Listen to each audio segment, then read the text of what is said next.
আমাকে দেখলেই কি তোমার স্মোকিং এর ক্রেভিং ওঠে? না, আজীব। আপনাকে দেখলে কেন আমার স্মোকিং করতে হবে? আমার লাইফ আমি যখন ইচ্ছা তখন করব। সো আপনি কে? হু আর ইউ? আসলেই তো কে আমি? আসলেই তো আপনি কে? আপনি যদি আমার কেউ হতে নেই, তাহলে আজকে আমার হাতে কলমের বদলে সিগারেট থাকতো না।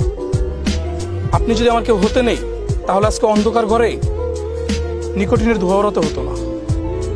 আপনি যদি আমার কেউ হতে নেই, তাহলে মধ্যরাতে বাড়ির ছাদে গিয়ে আর্তনাদ করতে হতো না।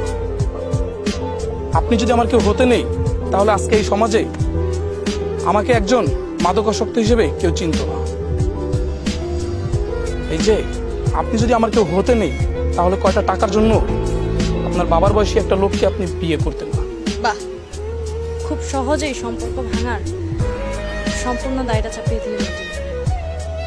তুমি খুব ভালোভাবেই জানো সেম এজ রিলেশনশিপগুলো টিকিয়ে রাখা কতটা কষ্টকর। যতটা না কষ্টকর ছেলেটার কাছে, তার থেকে বেশি কষ্টকর একটা মেয়ের কাছে।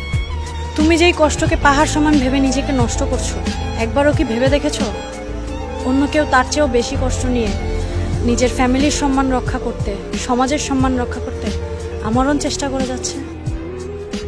তুমি কি জানো আমাদের সমাজে অষ্টম থেকে নবম শ্রেণীতে উত্তীর্ণ হতেই একটি মেয়ের জন্য পাত্রপক্ষের প্রস্তাব আসা শুরু করে? সেই মেয়েটি তখন হাজারো কথার বাহানায় প্রস্তাবগুলো প্রত্যাখ্যান করতে থাকে। একটা সময় আসে যখন মেয়েটি আর পারে না, তার আর কোনো বাহানাই কাজে আসে না। তুমি কি জানো আমার ভালোবাসা টিকিয়ে রাখার জন্য আমি আমার ফ্যামিলির বিরুদ্ধে, সমাজের বিরুদ্ধে কতটা যুদ্ধ করেছি? আমি আমার ছোট ভাইয়ের পায়ে পর্যন্ত ধরেছি যাতে করে কোনোভাবে বিয়েটা আটকায়।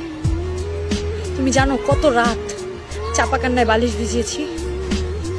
তোমাকে বলেছিলাম আমি কিছু একটা করো, কিছুই তো করলে না। তুমি চাইলেই পারতে আমার পাশে ছায়া হয়ে দাঁড়াতে, কিন্তু তুমি করলে না।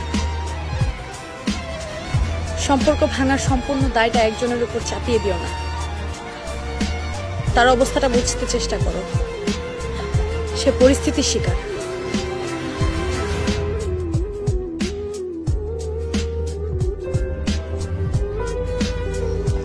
ইটস ওকে, আসি, খুব দেরি হয়ে যাচ্ছে। ওকে।